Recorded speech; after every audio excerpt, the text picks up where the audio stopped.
It does not matter where anyone comes from. We need to respect each other and support each other because we are one. We all are human beings. As South Sudanese, we deserve to coexist peacefully, tolerate one another, reconcile all our differences, and live peacefully. This is a message of tolerance and peaceful coexistence brought to you by iRadio, your eye on South Sudan. Welcome to the Sundown Show. On this show, we bring you the movers and shakers of South Sudan and the world over. We engage in debates and discussions that unearth the stories behind the news. And we have our light moments too by chit-chatting about issues that affect our day-to-day life. We stay right here on the Sundown. Join in and be part of the show on iRadio, your eye on South Sudan. The Sundown, for the news, views, opinion, debates and discussions. Listen to who is who talking about issues that affect our country and continent. Only on the Sundown, your eye on South Sudan.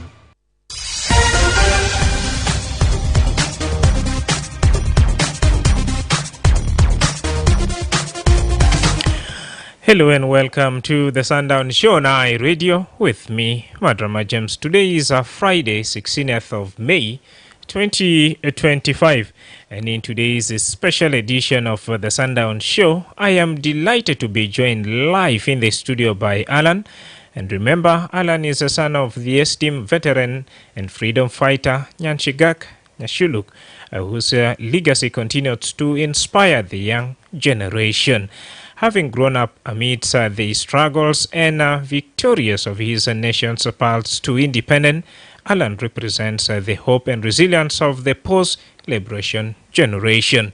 As South Sudan marks its 42nd anniversary of the founding of SPLM, an event in which Alan's father played a significant role, and Alan will highlight the crucial contribution of youth in shaping the country's future. Today, we also remember and honor those individuals, including Alan's father and groups who resisted or fell victim to oppression, exploitation, and unequal power dynamics during the era of old Sudan. Dear listener, please join me in warmly welcoming Alan Nyashigak Nyashuluk to the studio of iRadio. Good to have you. Thank you very much. All right. And for the sake of majority, you can still better introduce yourself to them. Okay. My name is Alan Nyashigak Nyashuluk. I'm the son of the late Nyashigak Nyashuluk, commander in SPLA. The second son of 6 children to the widow Bongwada Mum. Thank you so much once again. Now talking about 16 May, of which your father, later Nyashiga, contributed also greatly among other individuals who later on fell victim because of this country.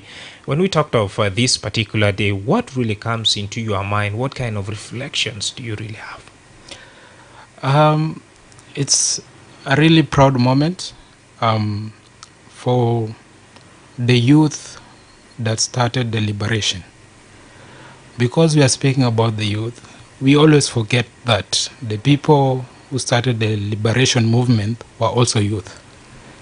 There were students in universities, there were also privates in the army, and it is a proud moment that we often forget that sometimes even as a youth in this current post-liberation generation, that we feel like we can't do anything. But in terms of the power that we have as a youth, we have a voice, we can act in different ways, in different fields. It doesn't matter where you are, it doesn't matter the resources that you have, you can do anything. And someone would say, 16 May supposed to be celebrated even more than the 9th of July. What would be your take on that? Do you think these days undermined because of political affiliations, or it's really taken into consideration? I don't. All of it has significance. 16th May was the beginning. 9th July is not the end, but also the beginning of a new nation. Because we often forget that the independence of this country or our freedom wasn't just built on the Independence Day on 2011, but it was the 22 years of war and also the pre-independence period since 2005, whereby we were under Southern Sudan. And when we are in that period, we always forget that we feel like 16 May is overshadowed by the independence, because for us young people, we always celebrate what is new. But there are a lot of people who died. There are a lot of people who are forgotten, even leave alone my father, whose name is remembered. But there are a lot of people who are forgotten. There are children who, their fathers and mothers who passed away, and they're orphans. Yeah, the unsung heroes. Yes, those ones are forgotten, but they are very important to where we are right now, to our independence, to the freedom that we are enjoying.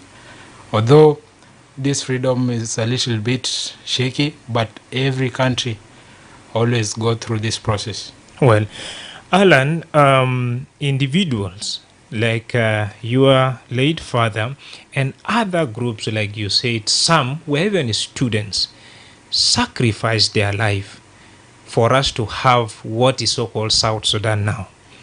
And there is a moment where South Sudanese came together. Everyone was proud that finally we have an independent nation. But in the middle, there's also a twist of event where youth who sacrificed their life those days to have a nation like a South Sudan end up, being enemies of themselves. Now the question is, how can youth participate in South Sudan ongoing peace building and economic recovery? Well, sometimes we can be the enemies to ourselves, and I feel like as youth we need to participate by always talking to our leaders, both at the national level and the community level, because the dialogue never ends. It is a continuous process. Peace is a continuous process, and it takes a collective effort to keep and maintain the peace that we have. And currently most of the youth, in terms of economic recovery, they're also playing less role because of some are claiming there are no jobs, and others are saying because of the insecurity. And in a nation where youth are actively playing their role, you realize that that nation is really thriving. It's independent economically, but ours, it's the opposite. How can now youth play their part to make sure that we are so strong economically? Well, we can do that in various ways. First of all, for the youths that mostly are in towns, I would like to give them props and encouragement, because right now, for example, here in Juba, you are seeing youths always in border, always in Raksha. They are trying to do their level best with the level that they are in. They might not get big financial support, but they try to create jobs with whatever they have. However, I feel that the government and also the youth themselves need to follow what basically other developed nations have done by encouraging more youths to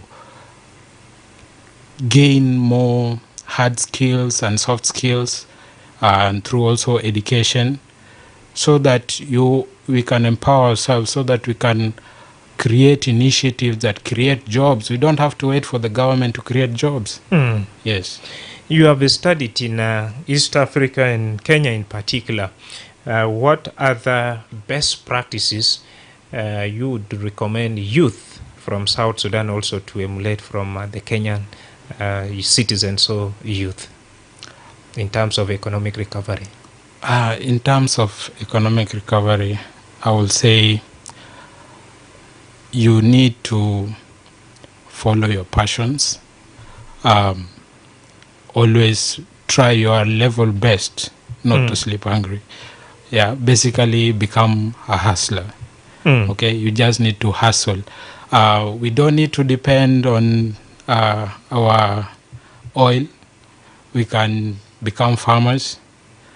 We can become sellers. We can become carpenters. We can do anything that we put our brains into, and in those ways, we can create a living for ourselves, and we can recover this economy to the time whereby you could afford a soda maybe with £2. Yeah. All right. Let's also shift our focus a little bit and talk about, youth contribution in fostering national unity. And in your own opinion, in what ways do you believe young people or young South Sudanese can actively contribute to fostering national unity and sustainable peace in the post-liberation era? What I will say about how youth can really contribute to peace is, first of all, we have a lot of past grievances through all our communities. We are a nation that we are brought by war. We gain our freedom through war. Our communities are always fighting. But there is a place for forgiveness. We need to forgive ourselves, and we need to reconcile with ourselves.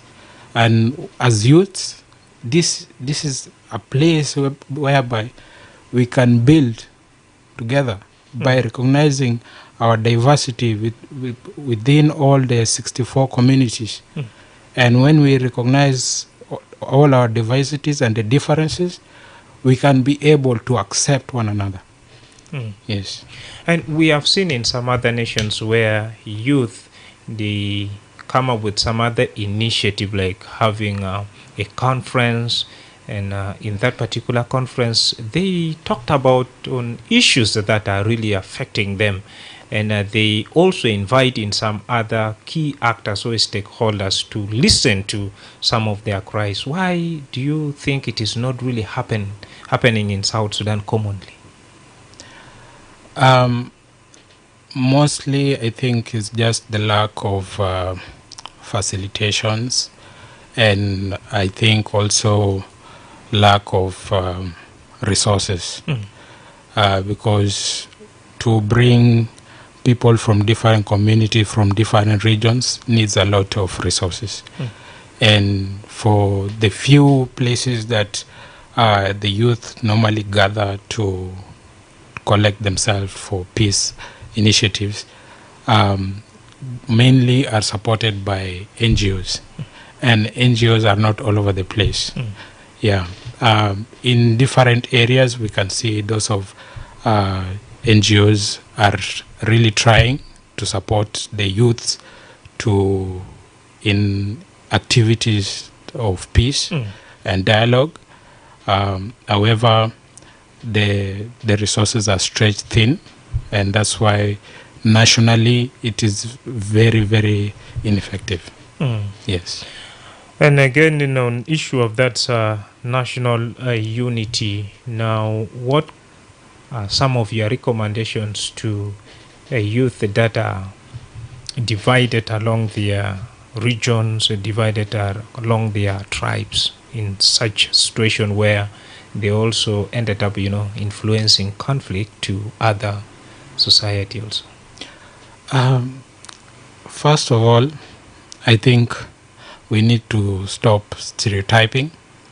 We need to stop prejudice, because we are different communities. And especially from the community that I come from, we are normally having this prejudice or stereotype that we kidnap children or we steal children. However, that is some few elements, and these are criminals who are doing businesses. That is human trafficking. And when you introduce yourself like, I'm from this community, somebody already puts that picture, a stereotype on you. What I will encourage our youth is, regardless of the communities that somebody comes from, don't try and stereotype them or put a negative prejudice towards them. Give people opportunities. Like for me, I grew up in East Africa, particularly Kenya, and majority of my friends are from different communities, not from my own community. I've played football with different communities, and that bonding of just being a South Sudanese, okay, because also from where we are outside there, we are stereotyped. You are South Sudanese, you are kida, you are people like conflict, but when we are together, we try not to have conflicts within amongst ourselves. And that's what I'll think I'll encourage South Sudanese to do the same. Because sometimes I even see here in Juba, the way our lands are demarcated, it's 5 plots, 5 plots. It's community policing kind of way, because that's part of study that I did. And in that way, it's easy for you to know your neighbor.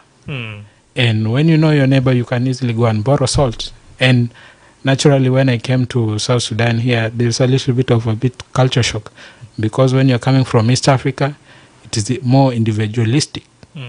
And when you come here, your neighbor comes knocking on your door in the morning and say good morning. While there's that crossover. Yes, there's always crossover, regardless of the communities that we come from. Now, Alan, in this particular show, I've listened to some of the concerned citizens who are saying the problem of South Sudan are the politicians.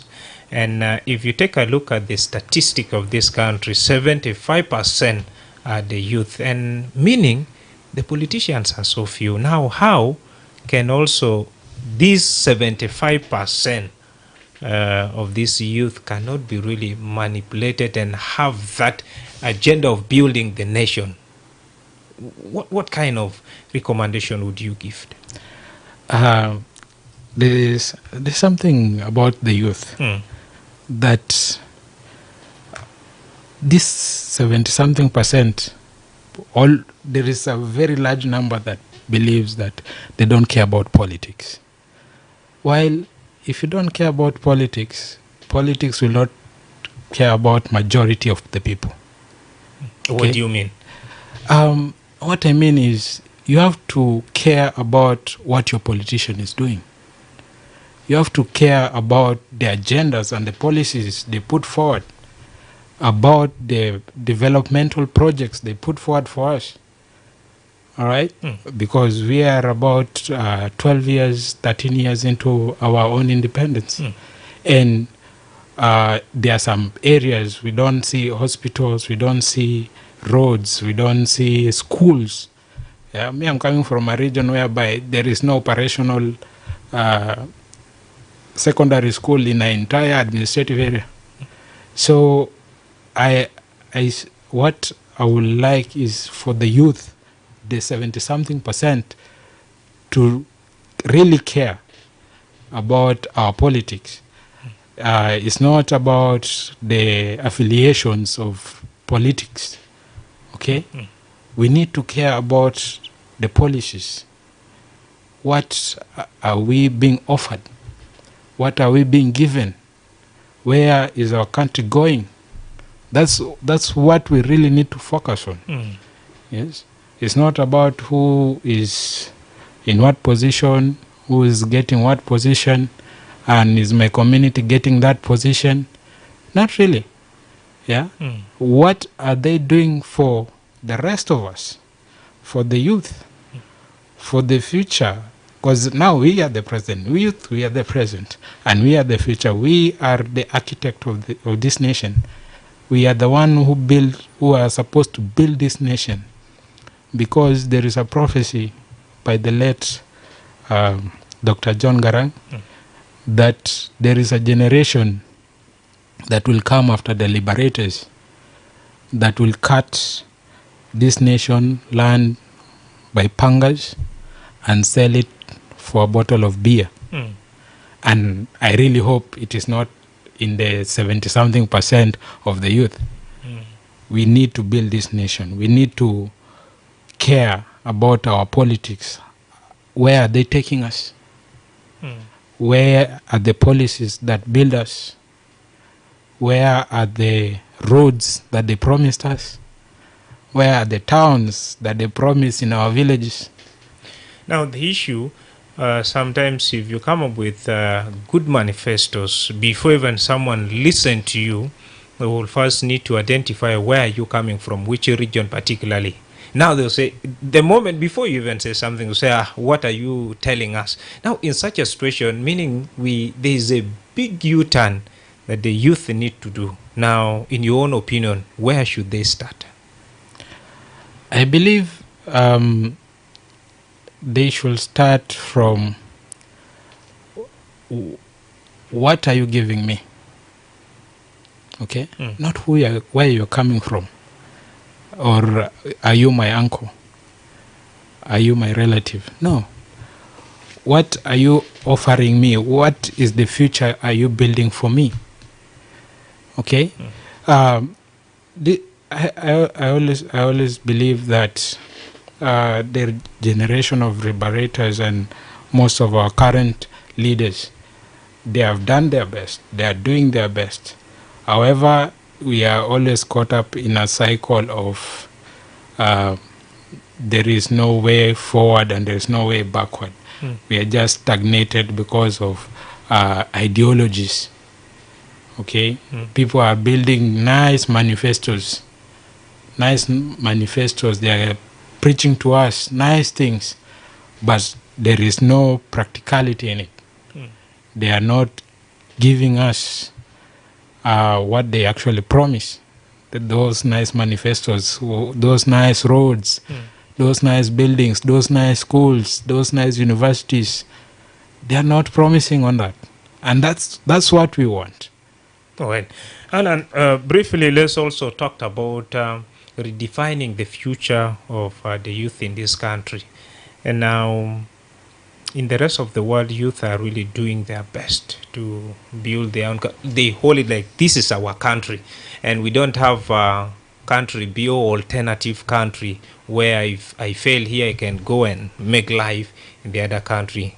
Now, here, when we talked of social media, you earlier on talked about the issue of stereotyping, and the youth are also using social media in a negative way where contributes also to the issues like stereotyping. The question is, how can we really redefine this future? We can redefine it, first of all, by stopping sending these negative messages on social medias.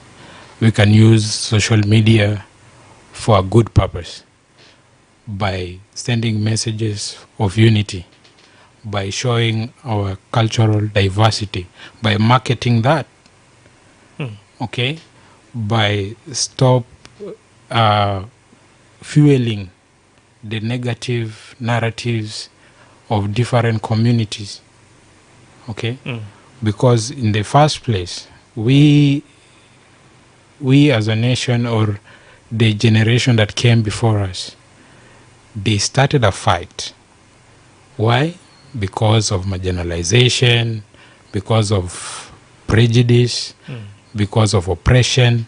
And we cannot continue on the same path, borrowing from our oppressors who marginalized us and we are using the same tactics to divide ourselves into different communities, or we believe that some people have privileges. I believe the privileges are only for those who are gaining, but for the majority of the country, a lot of people are suffering. Yes, so I believe that we can always come up as youth and be positive. Be positive. When you see somebody becoming negative or talks negatively about a different community, even if it is not your community, you need to stand up for it. Well, dear listener, as usual, I can't really do this alone, and later on we shall also give you that chance to be part of us by calling our studio line on 0911 022 986 986. In the show, I'm joined live by Alan Nyashigak Nyashuluk, the son of a veteran and freedom fighter, late Nyashigak Nyashuluk. As South Sudan marks its 42nd anniversary of the founding of the SPLM-SPLA, an event which Alan's father played a significant role in it. We are talking about the crucial role of youth in shaping the country's future. Now, you too can call us, but before that, I've got a text coming in from Mogang. He says, asking Alan, do you believe South Sudan government has policies of building the nation? Alan, what's your take on that? Thank you for your question. It's a very good question and a tough question at that. I do believe that the South Sudan government does have policies, does have programs to build this nation. However, I always feel that there are particular places whereby the programs and the policies normally ends. There is people who initiate programs, they initiate policies, but they push it to a certain level and then it ends there. Yeah. All right. مستمعين في كل محل في زمن بتحصل وعندك ممكن سؤال لألان ولد بتاع مرحوم نياشيغاك نياشولوك وانينا قاعد باينه في دور بتاع الشباب. هل الشباب يعملوا شنو عشان كيف يجيبوا سلام وتنمية ويدا في جنوب السودان؟ تبقدر تقول دوما هنا في 09 وايد ولا 22 986 عندنا أول مخالمة. هاي راديو. أيوة. انجينير موز. مرحبا انجينير. كيف أكو؟ ما وصل. عندي سؤال اليوم بتاعنا الفيديو. قدم. طبعا وكده مولا الناس دخل في باب 83. نين كان قاعد أعمل تراجل. يعني بلقيد الأورية تاعنا ده مكان أبو بلد السودان. السؤال ده كده. السبب معلومة نصير التاب يوم ده نيت فوقه. وكده ترى دولة تاعنا في سنة 2011 مرة جنينا تاني في عرب تاني مرة جنينا في تاب تاني ليه ما نصير التاب الأول ده وكده نين بيا برانا نين الجنوبيين نين شاكل بلانا ليه ما نصير التاب الأول ده إن كان ده دولة تاعنا كلام شنو ده صعب بتفاعل نمرنين وكني تلا دولة أنا ده مدرما ده كان الشعب يكون مرتاح بلد بتومن مدون القبلية الجاب قبلية شنو ده سؤال بتاعي له الجاب قبلية شنو تقول قال ده قبيل كده وقبيلة كده وفي 83 لا دخل في جابة أي قبيلة في 64 قبائل ياو دخل في جابة هنا الجاب قبلية شنو ده السؤال بتاعي له. شكرا خالص انجينير موسيس. نعم راديو راديو. نعم انجينير موسيس بقول بدري في زمن بتهر ناس كان كله سوا، لكن ناس بيجا تقسيم كتير وسط قبلية في أحيان بنادي قبلية الجيب قبلية شنو هاي راديو. هاي راديو. اهلا وسهلا مدرما جامي. زي ما بقولوا سلامتك لك ولابن المناضل الرشيد والمناضل له والتحية لكل المناضلين الذين قدموا أرواحهم فداء لهذا الوطن في هذا اليوم. نعم.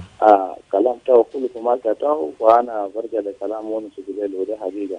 أننا الشباب أو أننا كشاب نكون كسودانيين جنوبين في بلد ثاني واحد، أننا كلنا عين مستقبل كبلد ده. أننا الشباب ذات نكونوا كأمة واحد. فعشان الشباب يعمل نفسه أكيد الشباب يكون لنا صوت.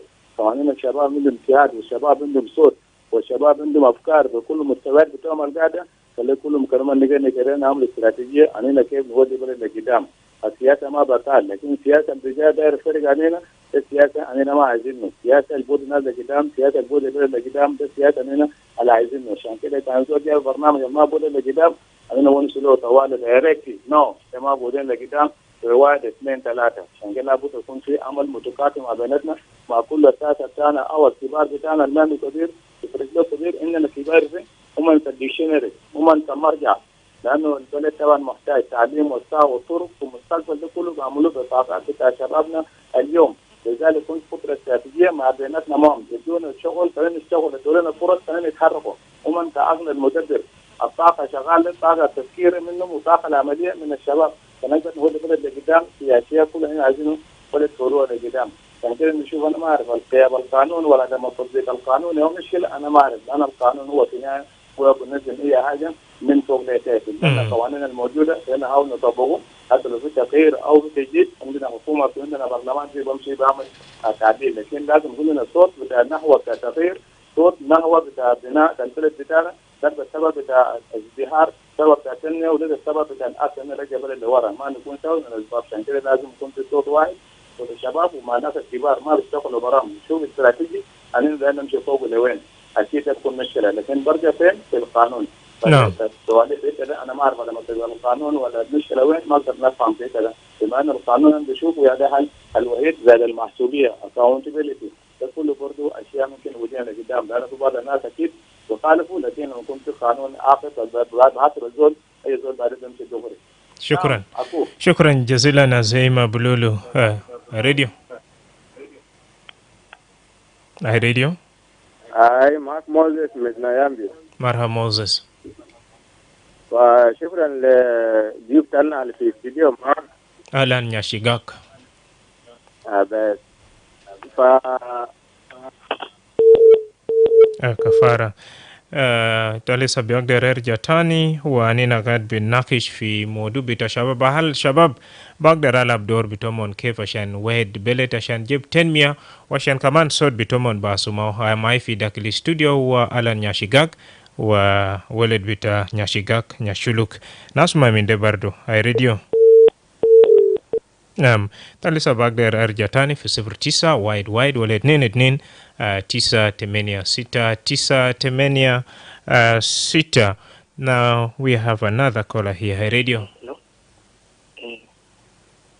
I want to say something about the youth. Yes, start with your name and where you calling from. My name is Garang. I'm calling from Kor William. Garang, go ahead. Yes. You know about the youth, our youth first, we want to know what do we want first. Because our leader are taking us that we are supposed not to go. When we look at this country, those who when to boot like the young ones, I study about them like John was 70 years old, like Jaren was 25 years old. But now when we look at youth now, the person who is 20 years old or 25 years, they don't have any vision. They don't have any views about the government. They just say that there's no job. So according to me, let our youth open the eye and look what do they want first. We want to know what we want. After that, when we know what we want, then it is easy for us to look forward. Sure. Garang, thank you So, so much. yeah. Yeah, thank you. That was Garang here in Juba. Garang is saying youth should first identify out their priorities so that they too cannot be really manipulated. Now, let me give the chance to Alan. Engineer Moses is asking you, those days people were united, and these days there is what's so-called tribalism. What really caused it? Tribalism. However, people always think that tribalism is a bad thing. First of all, tribalism is the love for your tribe. It can be positive. However, the way people have used it, especially most of our politicians, they are exploiting it. The love we have for our own communities, they are exploiting it. Now they are telling us, oh, the other community is our enemy. And that is what is bringing the issue of tribalism. And when they are telling us that we have not been given this position because we belong to this community. First of all, the positions are not there for our communities. I believe there are less than 50 ministers. And less than 50 ministers, and we are about 64 tribes. 64 tribes, we cannot all have the ministries. We cannot all have the deputies. All right? We have 5 vice presidents. Not all communities will fit there. All right? What we need is leaders, regardless of where you come from. They should not be preaching to us de kursi bitana. Dema kursi bitana. De kursi tadola. And kan de kursi bitadola, de shunu ita biwedila nina sharp. Alright? What are you giving us, the youth? What are you showing us? So if you're having a seat, preach to us unity. Like what our national anthem is telling us. Our diversity is one of our greatest assets.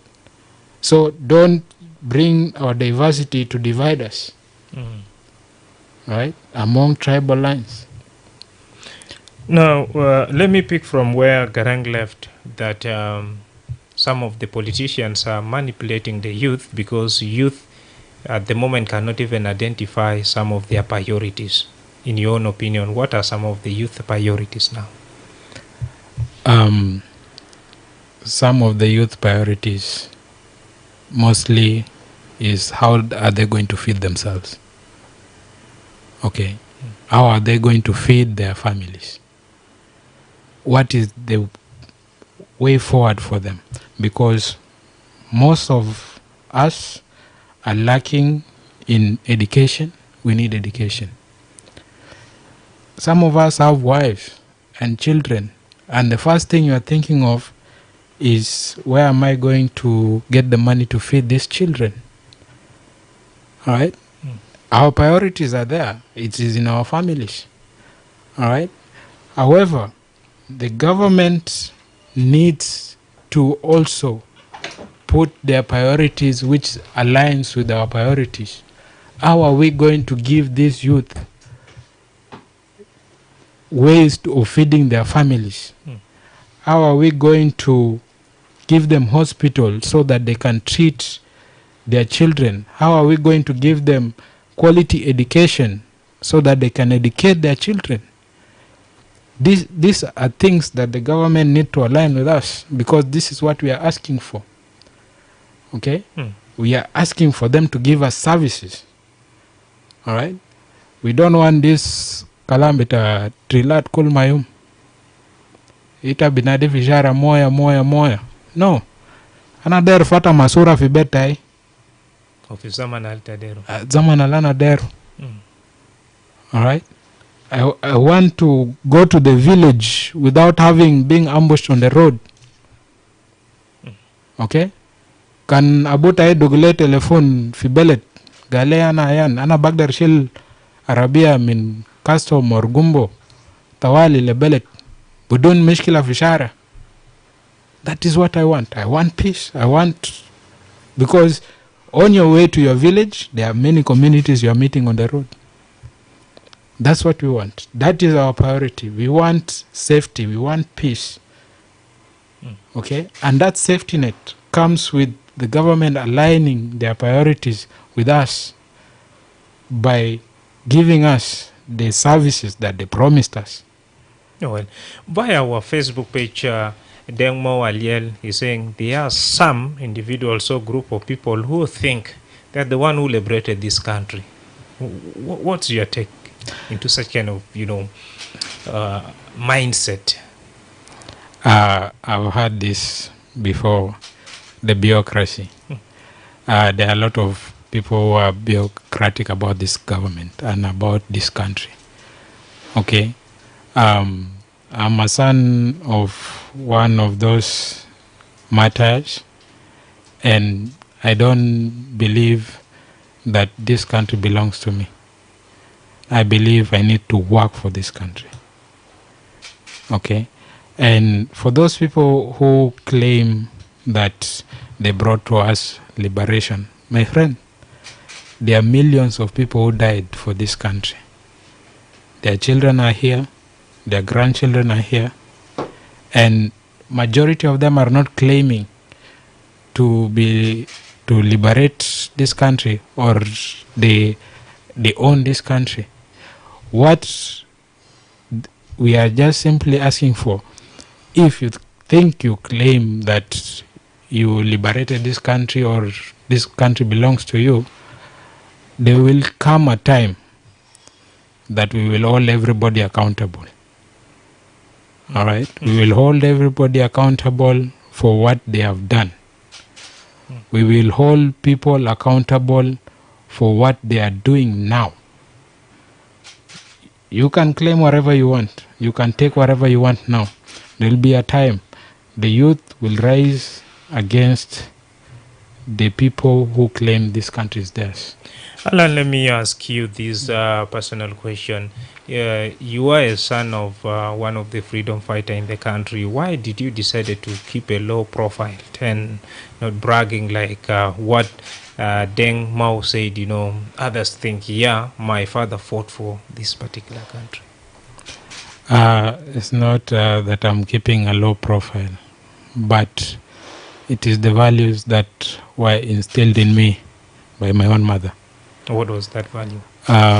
My mother, ever since we were little, he will always tell us, you learn, educate yourself, and this country will need people to build it. This country will need people to push it forward. And I don't believe that is solely my job. And I don't think that is my sole responsibility.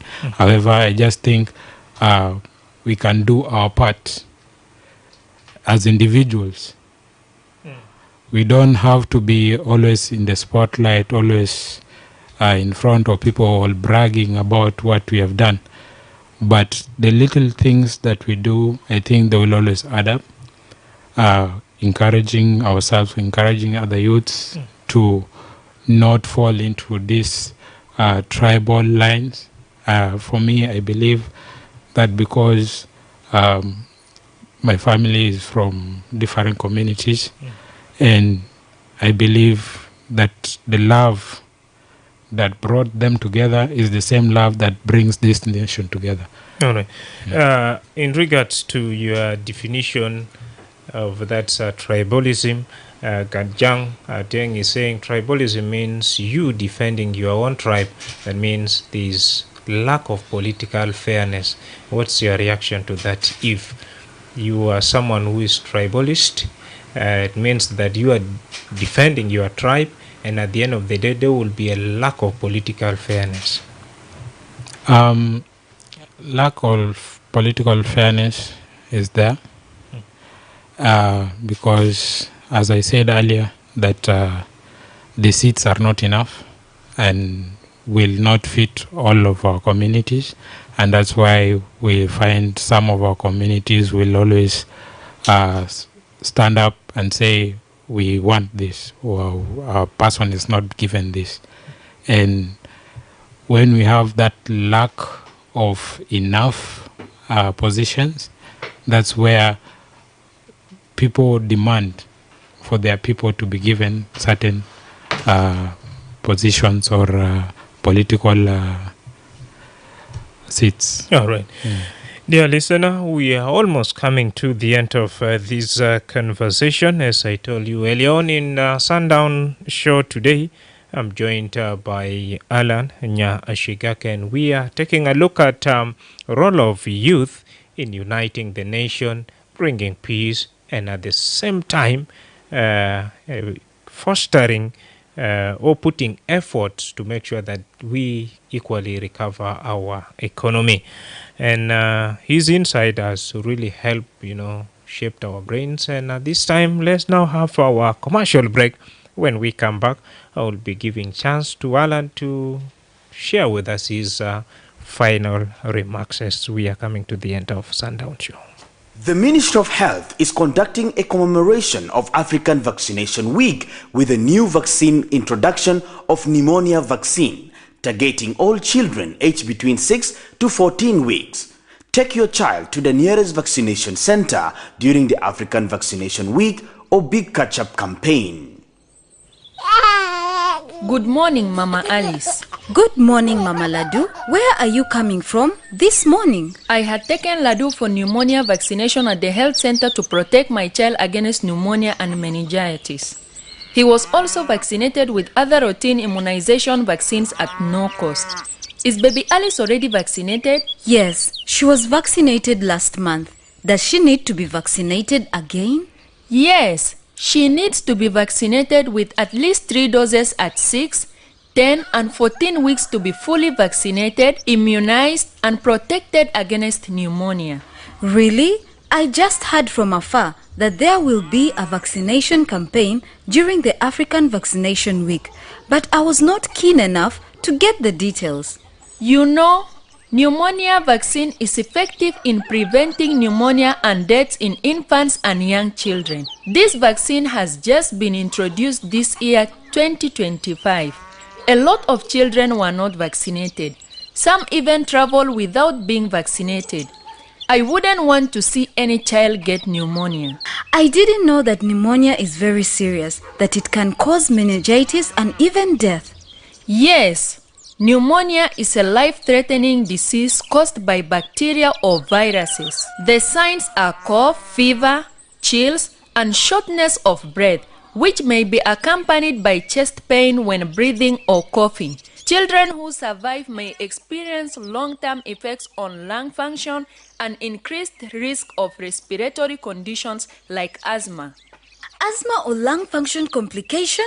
Oh, that sounds scary. How can I protect my child from this dangerous disease? The only way for your child to be safe is when your child and all children in your neighborhood are vaccinated with pneumonia vaccine.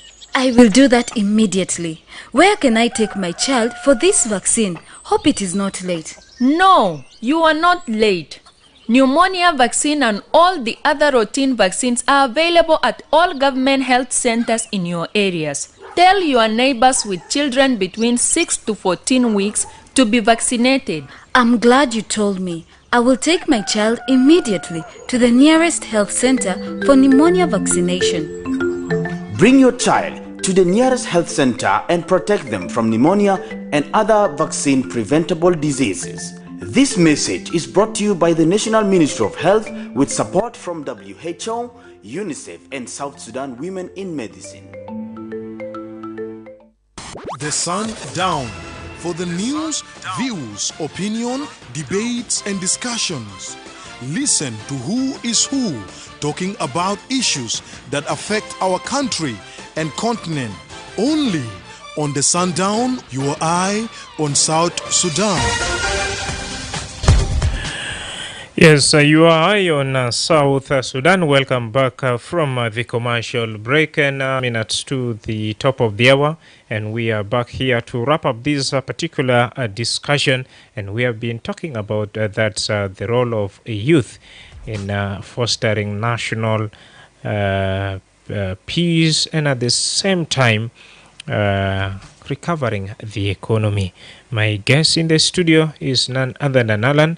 Now, briefly, Alan, what message would you like to share with fellow youth on this particular day of 16th May to inspire them, one, and to also continue or allow them to continue building peace, reconciliation, and economic growth in the country? First of all, thank you for this opportunity. And for the youth of South Sudan, on this day, I would just like to remind all of you and encourage all of you that peace is our collective effort. Reconciliation is also our collective effort. Forgiveness is our collective effort. We, the youth, are the architects of this nation. We are the builders of this nation. Without us, this country will not go forward. And without us, we will not see a better future. So I encourage us to engage the leaders in peace processes, both at the national level, at our community level, where we are having intercommunal clashes. Engage, keep talking. Advocate for your brothers from different communities. Where you see injustice, stand up and say this is injustice. I want us to build a better future. The other thing I will encourage our youth is the oil industry seems to be holding our economy. I want us to diversify. I want us to go to agriculture. I want us to go to other sectors. I want us to be creative, support our local businesses. Okay? We have a lot of livestock. We can export our cattle to different countries. We can build we can create textile and leather factories here with our cattle, the cows that we eat every day. We can make leather factories. We can create shoe factories. We can build this nation. I want us to be optimistic, not pessimistic. Even when we see things, always we are getting ourselves into civil wars and whatever. We are a generation which are resilient. We persevere through a lot. So if we persevere through all that, I believe we can always come together. I believe we can always build a brighter future. I believe we can carry the dreams of all the liberators that came before us and build this nation together.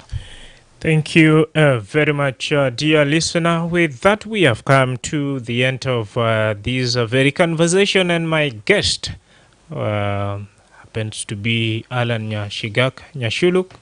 Alan is the son of the veteran freedom fighter, late Nyashigak Nyashuluk. And we have listened to him sharing his insight on how youth can, of course, contribute in shaping the country's future.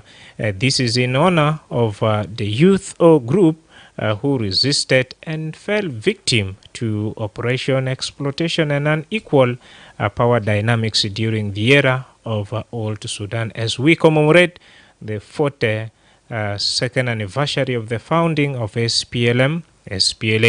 I've been your host, Madrama James. Thank you so much for sharing your thought with us, and thank you so much also for asking those good questions. Allow me now to leave you with a song done by Emmanuel Akembe Albugul way of freedom as we have come to the end of the first hour.